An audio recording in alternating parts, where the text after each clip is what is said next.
Alright, so I just put up a video about Brigo where I said I hadn't been inspired. Hadn't really thought about changing any decks. That's not true. So the mail came. And I got 2 new cards for Sharuum. So I get the Sculpting Steel to complement the Phyrexian Metamorph, which is currently the thing I'm relying on for the Sharuum. Something to copy Sharuum. And Disciple of the Vault combo. Yeah, I could throw in a copy artifact, but just didn't think about it. Anyway, so I've got Sculpting Seal that is going to go in the deck. And then I have Shimmer Mirror, so 3 for a 2/2 flasher. And my other artifact cards in my hand have flash. So this is a guaranteed inclusion. This, I'm not sure what I'm going to take out, so let's take a look. First, let's skip to what I know I'm going to take out for Sculpting Steel. And it's probably going to surprise some of you that I would cut this card, but I think after I explain it, you will accept my reasoning. So, yeah, it's one of my more tuned decks, yes. I'm just going to go, as she falls down. For now on the Sharuum, I'm just going to go full in combo without putting in a demonic tutor, without putting in any unrestricted tutor. I've got Tezzeret in the deck. He can find the artifact pieces pretty easily. So, Risk Study, as good as it is an enchantment, so it doesn't help the artifact theme of the deck. It doesn't help Metalcraft, doesn't pump up the Urza token if I generate that. I can't get it back out with Academy Ruins. And I've got plenty of ways to draw cards. So, take it out of the perfect fit. Sure, I could leave it in the perfect fit. Get a new one. Because this one, the exterior is rough. The interior, because my cards are clean, is undoubtedly acceptable.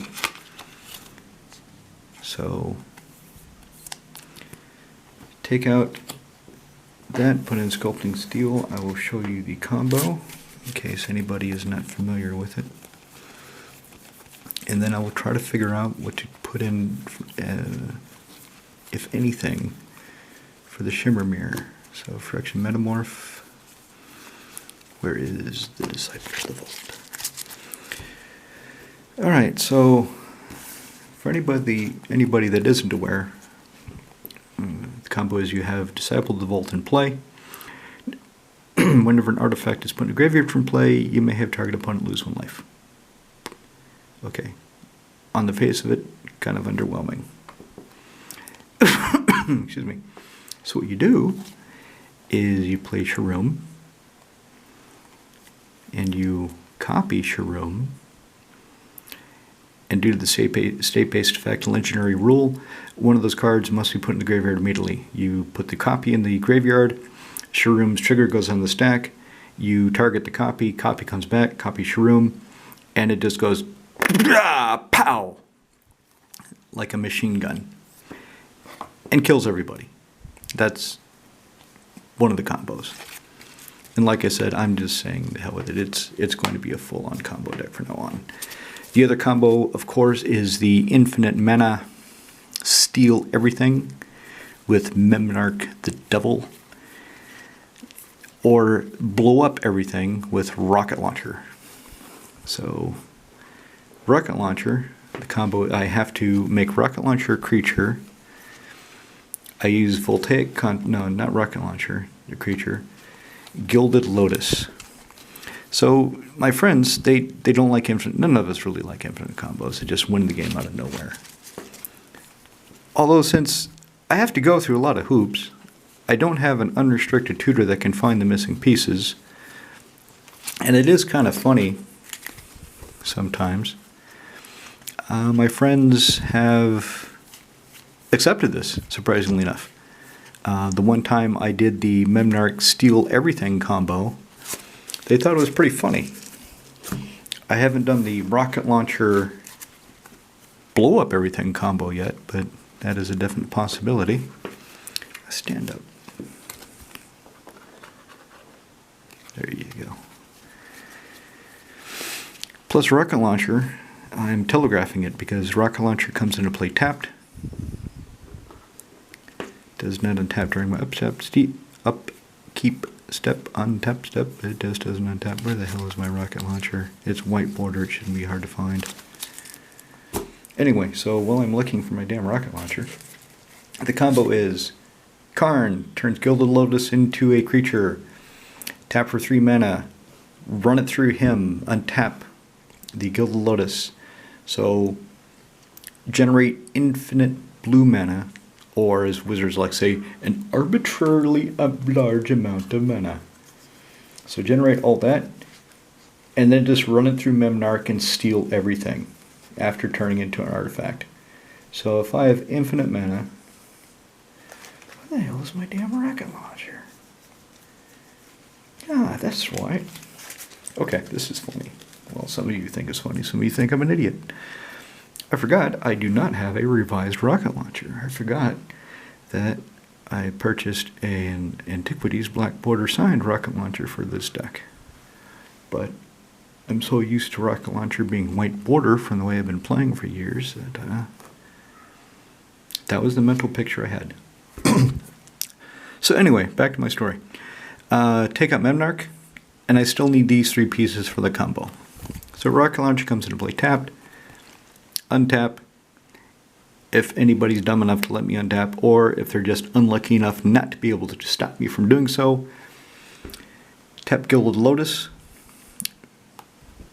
after turning into a creature. Yeah. Turn Gilded Lotus into a creature, tap 3 mana, color no longer matters. For Memnarch, it has to be blue. For Rocket Launcher, colors doesn't matter. And just keep untapping, generate an infinite number of mana, and then I have a Katyusha. I have 1,000 Katyushas. And I just go to town with the rockets. And I realize I've still gotten nowhere closer to deciding what, if anything, to take out for Shimmermere. So none of these. And probably no artifacts. Yeah, so that becomes a copy of an artifact, but requires mana, so that doesn't work. Sharuum, that only finds an artifact creature, so that doesn't let me find Disciple of Vault, so I feel like it doesn't violate the spirit of the no restricted tutors rule that I'm imposing on myself. Scarecrone. You should have seen this card before my friend altered it. It was bad. Whoever tried to alter it before, they really screwed it up. That's why she had to do all this to the text box. And that's my friend Ren Chitori. She saved this for me. Erratic Portal, no. Voltaic Key, I kind of need that. Need mana. Need that. Padeem. Okay, he gets my artifacts. Hexproof. It sometimes draws me card. No. Destroy something. Need mana. Tezzeret Agent of Bolas. So, if I don't have Karn, I can actually use him to turn the Gilded Lotus into a creature. Or, if I'm using the Rocket Launcher, the Basalt Monolith, I can use that to turn it into a creature.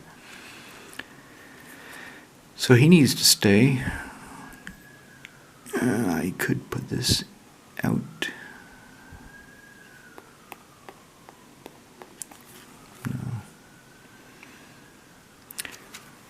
She's never really done anything in the deck, but I like her. And she gives my opponent something to fixate on, so it draws attention away from other things I have. Plus she's an artifact. Smothering Tithe, it creates artifacts, creates treasure tokens, and the deck is very mana hungry, so no. Chromatic Lantern.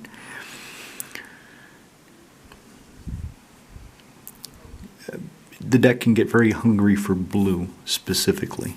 The mana base is really tight. It's a tightrope between having enough blue to do everything blue I want to do, while simultaneously having access to enough black and white to do something with those cards as they come up. So, loath to take that out. She's just fun, I just like her. Plus it's funny to drop a Filigree Angel into play for free when I've got 10 artifacts. Hey, look, I gained 30 life! Booyah! Army Jar, so card draw. Expedition map. No, do I need this? It's a cheap artifact, I better keep it. This creates a artifact creature, and this lets me, typically it's always draw 2 cards. Who am I kidding? Spellskite, no, need to keep that. Arcane Lighthouse. All the lands can come out. Unwinding Clock, nope. Copper Gnomes.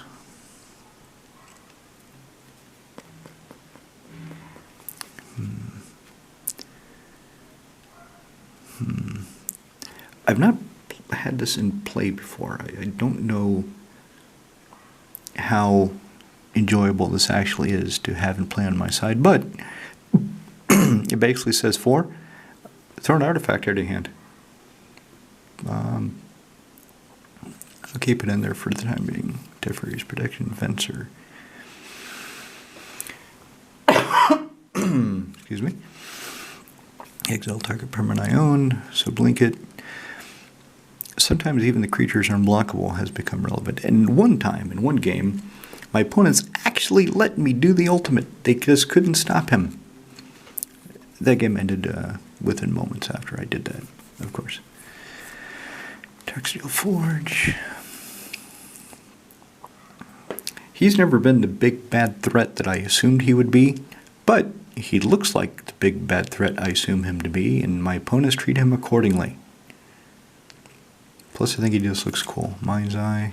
Okay, there's card draw. So, taking out Rhystic Study isn't that heavy.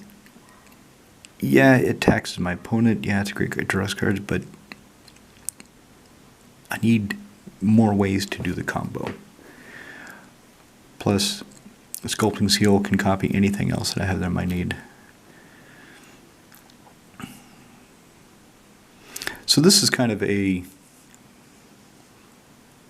emergency reset button. Sacrifice and get something back from my graveyard to my hand that has been destroyed when I'm not expecting it, and I need to get it back. Disallow and need counterspell. Makes things cheaper. Kills planeswalkers. There's Basalt Monolith. Slows my opponents down. Wurmcoil. Maybe I should take this out. So, it is 6. Death Touch Lifelink is nice. Okay, I'll think about Wurmcoil Engine, because as good as it is, it does not really fit the theme of the deck. Not that I'm sure that Shimmer Mirror actually fits the theme of the deck either, just gives things flash. So I need to ask, what am I really trying to do? Man, his price tanked after Commander Masters, didn't he? I remember I traded about 20 euros worth of cards to my friend to get him. It was part of a package deal, but I remember we valued him at about 20. And now he's like, what, 4, 5? Pfft. Jesus Christ, Commander Masters. What a disappointment. They put in Mana Crypt, Force of Will, that would have been fantastic. But no, the only decent thing is Jewel Lotus, and the only people who care about that are French Rules 1v1 players. Baleful Strix. I really don't know what to take out. There's nothing that screams, hey, I'm worse than a Shimmer Mirror. Take me out for it.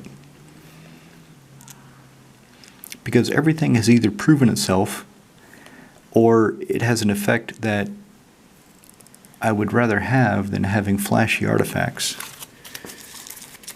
So for the time being,